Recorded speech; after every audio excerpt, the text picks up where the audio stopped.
तथा ज्ञानमनन्तभूतम् आत्मं ततो यं प्रविदन्ति वेदाः तेनैकरूपो निखिलाश्चर्यः तं श्रीकबीरं सततं नमामि।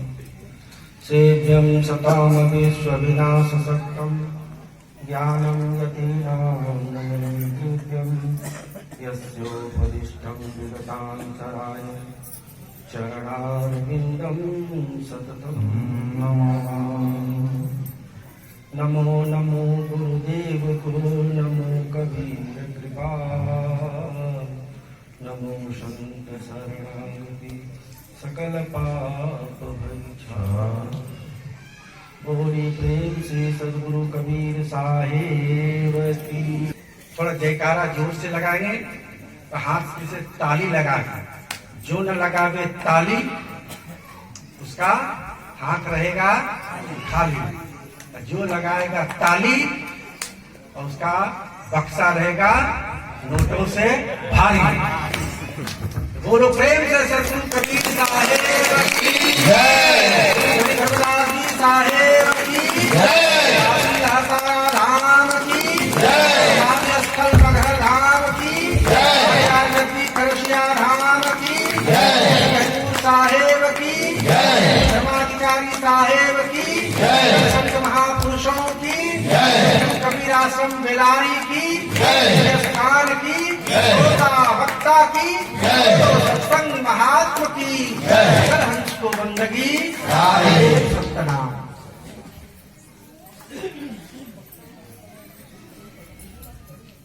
जैसा कि आप सबको विदित है, सद्गुरु कबीर सत्संग बेलारी के द्वितीय दिवस के द्वितीय सत्र में आप लोग अभी बैठ करके संत महात्माओं के सत्संग प्रवचन सुन रहे हैं। वर्तमान समय में मंच पर विराजित त्याग वैराग तपोनिष्ठ अनंत श्री विभूषित कबीर पंथ शिरोमणि कबीर पंथाचार्य पंथ श्री हुजूर अर्धनाम साहिब के पावन चरणों में त्रैवार साहिब बंदगी समर्पित करते हुए मंच पर विराजित सभी मुद मंगलमय संत समाज, हमारे महंत दीनबंधु साहिब, रामेश्वर साहिब, और हमारे ये सबसे पुराने हमारे जो बगल में बैठे हुए हैं कोठारी साहब के नाम से उसे जानते हैं। पुराने लाहटारा के बहुत पुराने मूर्ति हैं, 80 वर्ष इनकी उम्र है। बड़े बुजुर्ग हमारे गुरु भाई हैं और इनका नाम हरिनारायण साहब, महंत हरिनारायण साहब है, कोठारी साहब के नाम से जाने जाते हैं। एवं और भी हमारे नीलेश साहब हैं और साईं साहब हैं, उधर मुनिंद्र साहब हैं, विनोद साहब हैं। इस साहब के जमात के समस्त संत महात्मा आज आपके इस मंच पर विराजित हैं, शोभायमान हैं। यह मंच आज सुशोभित है इन महापुरुषों की उपस्थिति से। हमारा मन तो गदगद है, अब आपका है कि नहीं आप जानते। लगता है कि आप लोगों का भी मन गदगद है, आह्लादित है, प्रसन्न चित्त है। साधु नाम दर्शनम पुण्यम तीर्थभूता ही साधवः कालेन परति तीर्थम सद्य साधु समागमः। संत महापुरुषों के दर्शन करने से ही पुण्य लाभ होता है। अब जहाँ संत शिरोमणि पंथाचार्य विराजित हो वहां कहना ही क्या है। एक बार ताली तो लगाइए।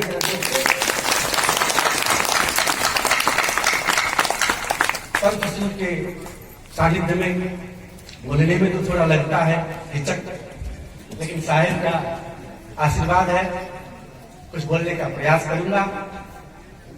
आज प्रवचन का कार्यक्रम और सत्संग भजन के कार्यक्रम में, भजन में भी आप लोग बड़ा आनंद ले रहे हैं। भजन ऐसा होता ही है, संगीत की स्वर लहरी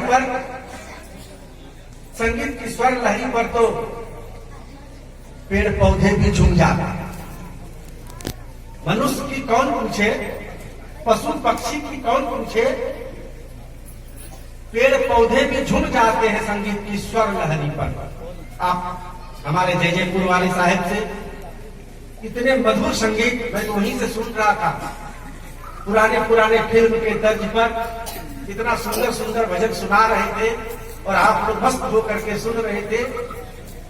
भजन में होत आनंद आनंद, बरसत सदा अमी के बादल, भिंजत है कोई संग, भजन में होत आनंद आनंद।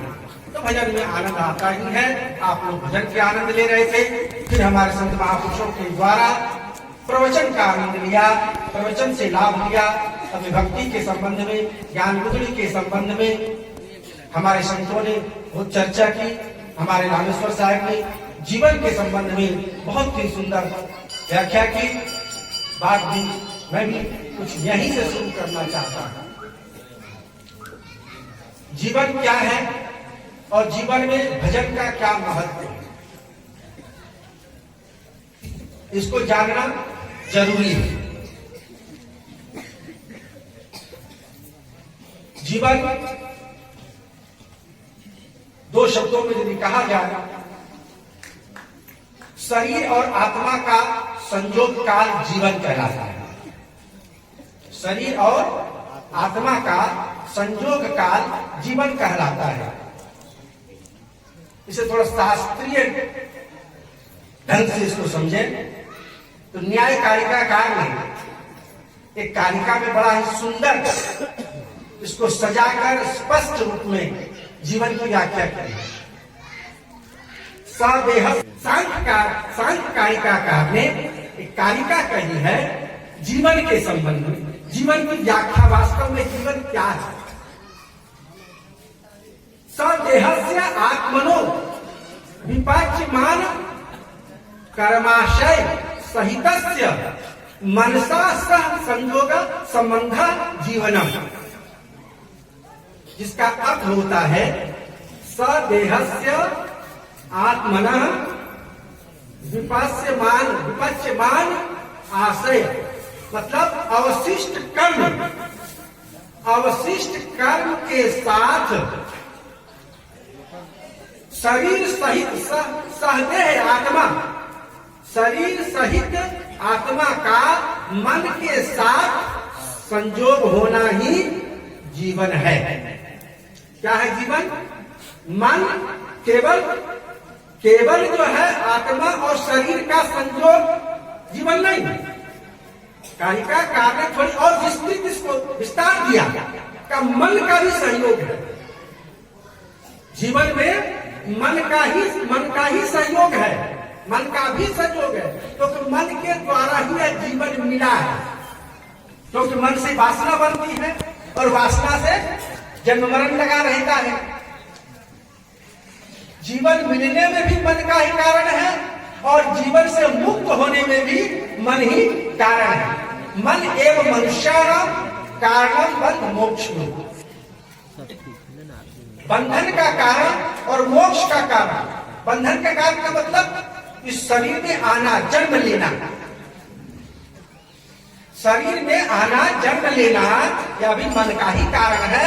इसलिए संत कारिकाकार कहते हैं कि आत्मा शरीर और मन का जो संयोग काल है वह है जीवन। अब इसमें क्या क्या समझना है? शरीर को समझना है, आत्मा को समझना है और मन को समझना है। ये तीनों को यदि समझ गए तो जीवन को समझ गए। पहले तन से चलते हैं। शरीर तो आप जानते हो सभी लोग, तो शरीर सबके पास है। जितने भी पंडाल में बैठे हो, बिना शरीर वाले कोई हो क्या? होगा, उनको दिखाई नहीं पड़ता है। दृश्यमान जो है, दृष्टिगोचर जो हो रहे हैं जितने लोग यहाँ, ये शरीर वाले हैं। और ये शरीर 5 तत्वों से निर्मित है।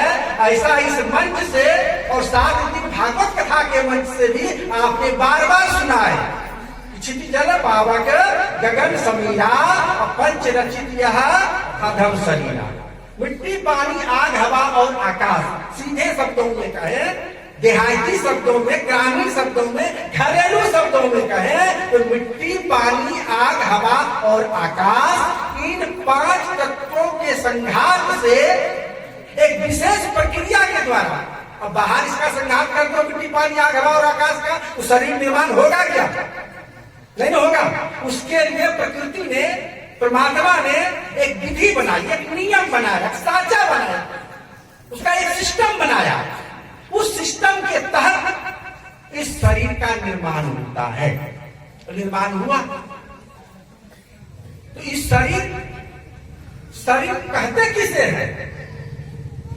ऋग्वेद में बड़ा सुंदर, बहुत लघु मंत्र, एकदम छोटा सा, सीर्यते इति शरीरम, सीर्यते इति शरीरम, सीर्यते क्षीयते, क्षीयते मीन्स नाश होने वाला। जो क्षण क्षण पल पल नाश होता हो उसको शरीर कहते हैं। जिस शरीर में हम और आप विराजित हैं अभी, इस शरीर का क्षरण जिस समय से जन्म लेता है उसी समय से होना शुरू होता है। लेकिन भले माता जी जो है दुलार से, प्यार से, मोहब्बत में, ममता में, करुणा में आके कहती है कि मेरा बेटा बड़ा हो रहा है, मेरा बेटा बड़ा हो रहा है। जब से जन्म ले तब ही से आयु घटे, अब माँ को कहत सुत बड़ो होते जाता है।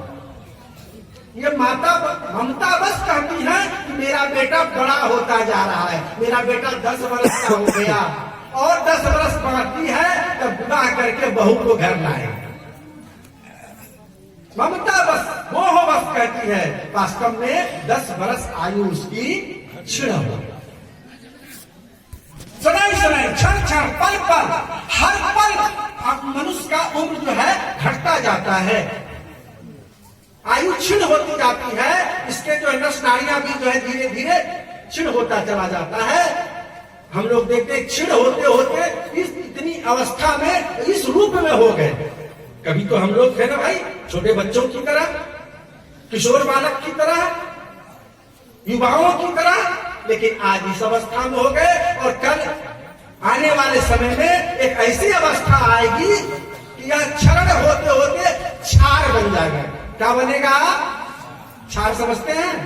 राख, चिता में जलकर ये राख में परिणत हो जाएगा। शरीर की यही दशा होनी है, इसलिए इस शरीर को कहा गया है नाशवान। शरीर को कहा गया है नाशवान। ये नाशवान कहा ही नहीं गया, ये है। आप अनुभव करते हो, रोज देखते हो, रोज स्मशान घाट में प्रत्येक गांव से कोई न कोई कभी न कभी स्मशान घाट की सफर करता है और वहां जाकर के राख हो जाता है, मिट्टी में मिल जाता है। शरीर की यही दशा है। इसलिए केवल शरीर जीवन नहीं है, क्योंकि बिना यदि शरीर जीवन होता तो शरीर से आत्मा निकल जाने के बाद भी इसमें हलचल होता, इसमें काम करने की शक्ति होती, लेकिन ऐसा होता नहीं है। आत्मा को निकलते ही यह जो है विनाशिता की ओर चला जाता है, तुरंत उसको घर से बाहर निकालने की आवश्यकता पड़ जाती है। 24 घंटा से ज्यादा रख भी आप नहीं सकते। 24 घंटा भी रखने के लिए आपको बर्फ की व्यवस्था करनी पड़ती है। जिस पिता ने पाल पोस कर बच्चा को बड़ा क्या घर खेत खलिहान बनाया, उस पिता को अब 12 घंटा 14 घंटा भी रखना नहीं चाहते। अब जल्दी से इसको स्मशान घाट पहुंचाओ, हर कहो जी हर कहो, श्री राम नाम जल्दी से तैयारी करो, नहीं तो बदबू होने लगेगा, महकने लगेगी, कीड़ा फट जाएगा, लोगों को रोग हो जाएगा। जल्दी इसको पहुंचाओ। शरीर की ये दशा है। शरीर में रहने वाला जो शरीर ही है, जिस कारण से यह संचालित हो रहा था, यह शरीर जिससे में बोलने की शक्ति थी, देखने की शक्ति थी, सुनने की शक्ति थी, गाने की शक्ति थी, हर इंद्रियों में जिसमें शक्ति थी, जिसके कारण उस तत्व का नाम आत्मा है। ऋग्वेद के 10वें मंडल के 4वें सूत्र में कहा गया है, आपो भाग माने जो भाग शरीर में संबंध पूरा दिमाग में अभी नहीं आ रहा है।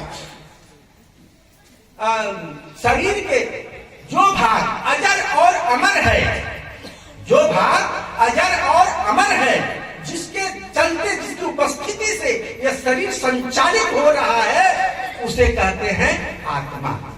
उसे कहते हैं आत्मा। और जीव और शरीर के संयोग करने में, आत्मा और शरीर के संयोग करने में मन की अहम भूमिका है। मन की अहम भूमिका है। मन में ही वासना की उत्पत्ति होती है। अब मन तो आपके पास एक है, सचिन कबीर साहब कहते हैं कि मन तो एक है। एक मन है ना, कितने मन है? सभी के पास एक ही मन है। अब साहब कहते हैं कि कबीरा मन तो, कबीर साहब कहते हैं कबीर मन तो एक है। भावे जहां लगाओ, भावे गुरु की भक्ति कर और भावे विषय कमाओ। तुम्हारी इच्छा पर निर्भर करता है, हमारी इच्छा पर निर्भर करता है, क्योंकि यहां शरीर, इस शरीर से आप कर्म फल भोग भी भोग सकते हैं और मोक्ष को भी प्राप्त कर सकते हैं। दोनों काम ये इंद्रियों का आश्रय है। शरीर जो है इंद्रियों का आश्रय है, मन का आश्रय है, और कर्म फल भोगने का यह साधन है। साधन धाम मोक्ष कर द्वारा, और मोक्ष प्राप्ति करने का भी यह धाम है। तो मोक्ष भी प्राप्त आप इस शरीर से कर सकते हो और भोग भी कर सकते हो। अब मन आपका है। भावे गुरु की भक्ति कर और भावे विषय कमाओ। गुरु की भक्ति करके, गुरु का भजन करके, सुमिरन करके, सत्संग करके इस जीवन को अमरता की ओर ले जा सकते हैं। अजर अमर हो सकते, अजर अमर तो या चैतन्य आत्मा जीव अजर अमर तो है ही। इदम शरीरम तु कौनते, भगवान श्री कृष्ण महाराज गीता में कहते हैं अर्जुन से, इदम शरीरम तु कौनते क्षेत्र नित्य भिलियते एतद्य वेदितम प्राहु क्षत्रज्ञ इति तद्विदः। हे अर्जुन, यह शरीर तुम्हारा क्षेत्र है, और इस शरीर में रहने वाला जो ये शरीरी है, यही क्षेत्रज्ञ, यही तुम्हारा मालिक है। क्षेत्रज्ञ मतलब मालिक, खेत का मालिक, शरीर का मालिक जो है वह चैतन्य आत्मा, यह जो जीव है वही तुम हो। तुम अपने आप को जानने के लिए, अपने आप को जानने और समझने के लिए गुरु की भक्ति करो, परमात्मा की भक्ति करो। बिना भक्ति किए हुए मोक्ष मुक्ति नहीं मिल सकती है। तो जीवन में आपने जाना, मनुष्य जीवन का शुरुआत जो होता है सबसे पहले माता पिता से होता है। अब इस जीवन को सर्वांगीण विकास देने में कौन कौन से सहयोगी होते हैं, थोड़े शब्दों में इसको मैं आपको व्याख्या करता हूं। मानव जीवन के सर्वांगीण विकास में किन किन लोगों का सबसे ज्यादा सहयोग होता है? सबसे पहले माता पिता का सहयोग होता है, क्योंकि माता पिता के सहयोग से ही इतना सुंदर नाक नक्शा वाला, नहीं बढ़िया शरीर है ना, कितना नाक नक्शा है। इस नाक नक्शा को बनाने में इन माता जी को कितना मेहनत करना पड़ा है पता है क्या? देखिएगा जब छोटे, तो माता पिता ने बहुत मेहनत करके इस शरीर को हमें प्रदान किया है, और इनका पालन पोषण भी उन्होंने ही किया है। माता तो बहुत मेहनत की है, पिता भी कम मेहनत नहीं की है। पिता यदि कमा करके धन न लावे तो घर परिवार कैसे चलेगा? पिता पढ़ने लिखने की व्यवस्था किए, पिता ने पढ़ा लिखा करके खर्चा वर्चा करके योग्य बनाया, तो माता पिता के द्वारा यह सुंदर शरीर मिला, तो उनका बहुत बड़ा सहयोग है इस जीवन में। अब जब माता पिता ने इतना मेहनत करके हमें सुंदर शरीर दिया, सुंदर जीवन को बनाया, भरण पोषण किया, तो हमारा माता पिता का भी कर्तव्य है और पुत्र का भी कर्तव्य है। गड़बड़ क्या हो रहा है वर्तमान समय में, कुछ माता पिता भी अपने कर्तव्य का पालन नहीं करते हैं और पुत्र भी माता पिता के प्रति जो कर्तव्य होना चाहिए उसका पालन नहीं करते हैं। उसी का तो परिणाम है कि वृद्धाश्रम शासन को खोलना पड़ता है। शासन को, सरकार को आज वृद्धाश्रम की व्यवस्था करनी पड़ रही है। क्यों? इसलिए कि पुत्र जो है अपने उत्तरदायित्व को नहीं समझ पा रहा है, निर्वहन नहीं कर रहा है। कुछ तो माता पिता भी होते हैं ऐसे जो कि बालक जन्म तो दे दिया लेकिन उसका ठीक से भरण पोषण नहीं करते, बाद में काल में ही उसको जो बकरी चराने के लिए भेज देते हैं, चाय की दुकान पर भेज देते हैं, दर्जी की दुकान पर भेज देते हैं, काम मतलब काम करने के लिए बाद में काल से बाद मजदूरी करवाते हैं, पढ़ाते लिखाते नहीं है। हमारे नीतिकार कहते हैं जो माता पिता पुत्र को पुत्री को शिक्षित ना करे, उनको पढ़ने लिखने में सहयोग ना करे, वो माता पिता कहलाने के लायक नहीं। माता शत्रु, इतना कठोर शब्दों में हमारे नीतिकारों ने कहा कि माता शत्रु पिता दैनी ये निवानो न पाठित न सोमते सभा मध्य हंस मध्य बकोज था।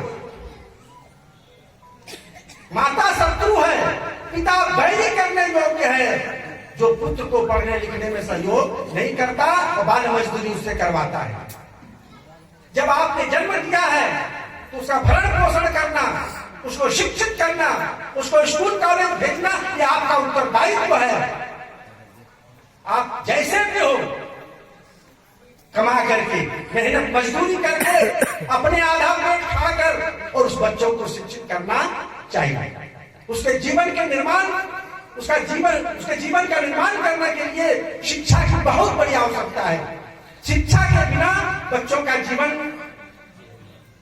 सही रूप से नहीं चल सकता है। शिक्षा जो है जीवन का नींव है, उस नींव ही यदि कमजोर पड़ जाए तो महल कैसे तैयार होगा।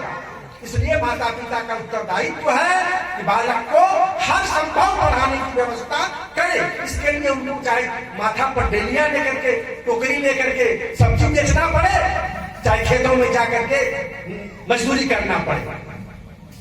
और इतना मेहनत मजदूरी करके माता पिता यदि पुत्र को पढ़ा करके लायक बनाया है तो पुत्र का भी उत्तरदायित्व होता है। वृद्धावस्था में जब माता पिता कमजोर हो जाए तो हर संभव उनकी सेवा शुश्रूषा करे। जो माता पिता की सेवा नहीं करता उसको नरक में भी जगह नहीं मिलता, उसको नरक में भी जगह नहीं मिलता। माता पिता से बढ़कर के इस संसार में कोई देवी देवता नहीं है, कोई भुइया भवानी गोसैया नहीं है। हमारे धर्मशास्त्रों में हमारे ऋषियों ने कहा है कि मातृदेवो भव पितृदेवो भव, माता और पिता देवता के समान है। तो मैं एवं माता च पिता, परमात्मा को आप कहते हो कि परमात्मा को आप किसकी उपमा देते हो? माता पिता की उपमा देते हो। इसलिए माता पिता जो है वो देवता से बढ़ करके है। माता पिता को किसी भी प्रकार का कष्ट नहीं देना चाहिए, माता पिता की सेवा करना चाहिए। वृद्धाश्रम में माता पिता को तो भेजना ही नहीं चाहिए। इसके बाद नंबर आता है गुरु का। जीवन के सर्वांगीण विकास में माता पिता के बाद स्थान आता है गुरु का। गुरु के सानिध्य में जब व्यक्ति जाता है तो गुरु उसको संस्कारित कर देता है।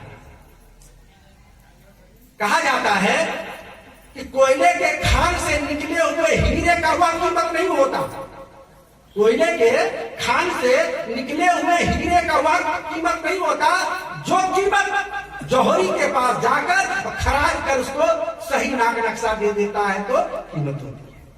उसी प्रकार से माता पिता ने जन्म तो दे दिया, पढ़ाई लिखाई की व्यवस्था तो कर दिया, लेकिन सही गुरु के पास नहीं पहुंचा।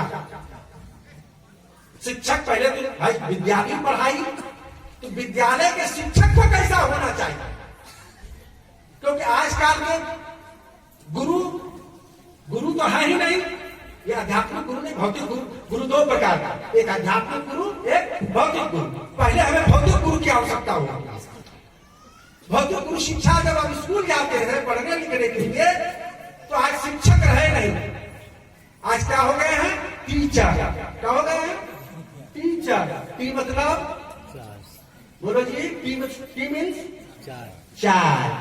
अक्षर भक्षण संस्कृत का शब्द है, भक्षण अर्थ में। संस्कृत में पढ़े होंगे, चरती चरता चरंती, गौ चरती। जो बार बार चाय पिए, अरे एक तो ब्लैक बोर्ड में लिख दिया, बनाओ हम आ रहे हैं थोड़ा चाय पी कर। उसके घर पर बेचारे चाय वाय पिलाते हैं, तुम्हारे यहाँ जाते हैं। तो जो बार बार चाय की फरमाइश करे, चाय पर ज्यादा ध्यान, पढ़ाने पर कम, ऐसे को गुरु नहीं कर सकते, ऐसे को शिक्षक नहीं कर सकते, तो टीचर ही तो कहेंगे। और क्या हो गए? मास्टर। क्या हुए हैं? मास्टर। मास बने महीना, मास बने महीना, टर मने टरकाना। महीने भर जो विद्यार्थी पर टरकावे, अरे कल बता देंगे ना, अरे आज हम फलाने जगह जाना, थोड़ा काम है। महीने भर जो विद्यार्थी को टरकावे, उसको कहते हैं मास्टर। कि मास्टर और टीचर से विद्यार्थी का जीवन संभल सकता है क्या? नहीं समझ सकता है। विद्यार्थी का जीवन तो शिक्षक से समझ सकता है, जिसका खान पान ठीक हो। जो टीचर, जो गुरु, जो शिक्षक स्वयं खैनी खाता हो, विद्यार्थी को क्या शिक्षा देगा? अरे जरा से लगा के ले आओ। अब उसको लगाने देगा तो क्या करेगा? छोड़ देगा, उधर टेस्ट भी करने लगेगा।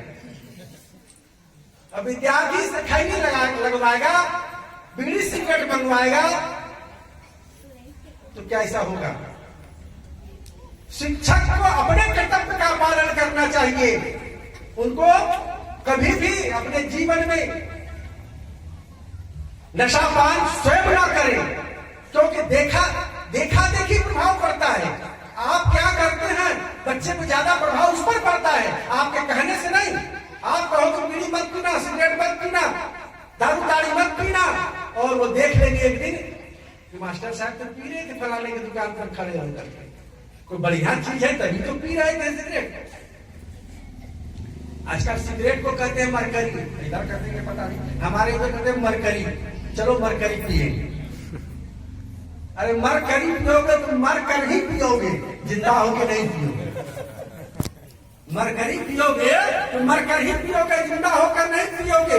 यदि टीचर को यह प्रभाव है, यह आदत है सिगरेट पीने की, बीड़ी पीने की, खैनी खाने की, शराब पीने की, उस विद्यार्थी को क्या शिक्षा देगा? इसलिए टीचर को टीचर की तरह, विद्यार्थी को विद्यार्थी की तरह रहना चाहिए।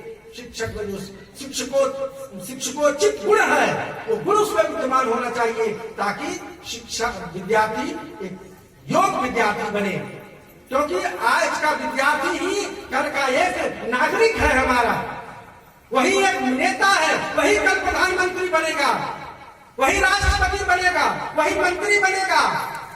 इसलिए उचित शिक्षा देने के लिए शिक्षक को योग्य होना चाहिए। इसके बाद आध्यात्मिक गुरु, इसके बाद आध्यात्मिक गुरु। साइकिल एक पहिया से चलती है कि दो पहिया से? एक पहिया में हवा फुल हो, एक पहिया में हवा पंक्चर हो, क्या हाल होगा? चलेगा? इस जीवन को चलाने के लिए भौतिक और आध्यात्मिक दोनों की आवश्यकता है। भौतिक उपलब्धि भी चाहिए और आध्यात्मिक उपलब्धि भी चाहिए। भौतिकता में हम बहुत दूर तक आगे निकल गए और अध्यात्म हमारा पिछड़ गया, तो जाते समय तो पछताओगे कि जाना तो सबको है। यह बोध बचपन से होना चाहिए, जवानी में होना चाहिए। युवा धर्मशीला स्यात्, युवावस्था से ही धर्म का आचरण करना चाहिए, शीलवान होना चाहिए। युवा अवस्था में यदि धर्मशील का आचरण नहीं हुआ, धर्म का बोध नहीं हुआ, ज्ञान नहीं हुआ, तो वृद्धावस्था में पछताना ही पड़ेगा, क्योंकि उस समय इंद्रियां काम नहीं करेंगे। इस प्रकार से समय भी बहुत ज्यादा हो गया होगा। बोलो प्रेम से सतगुरु कबीर साहेब की जय। इसे जब उठ जाता है तो समय का बोध नहीं रहता है। इस प्रकार से जीवन में माता पिता, गुरु का, मित्र का, और क्या कहते हैं, पत्नी का, पुत्र का, सेवक का, इस सब का बहुत बड़ा सहयोग होता है। इन सबको अपने अपने उत्तरदायित्व का, अपने अपने कर्तव्य का पालन करते हुए जीवन यापन करना चाहिए, ताकि स्वयं सुखी रहे और दूसरों को भी सुखी रख सके। इन्हीं वाली वचनों के साथ समय का अतिक्रमण हो गया हो, इसके लिए क्षमा प्रार्थना। बोलिए प्रेम से सतगुरु कबीर साहेब की जय। साहेब सतनाम। बोले सतगुरु कबीर साहेब की जय। बहुत ही सुंदर विचार कि अपने बच्चे को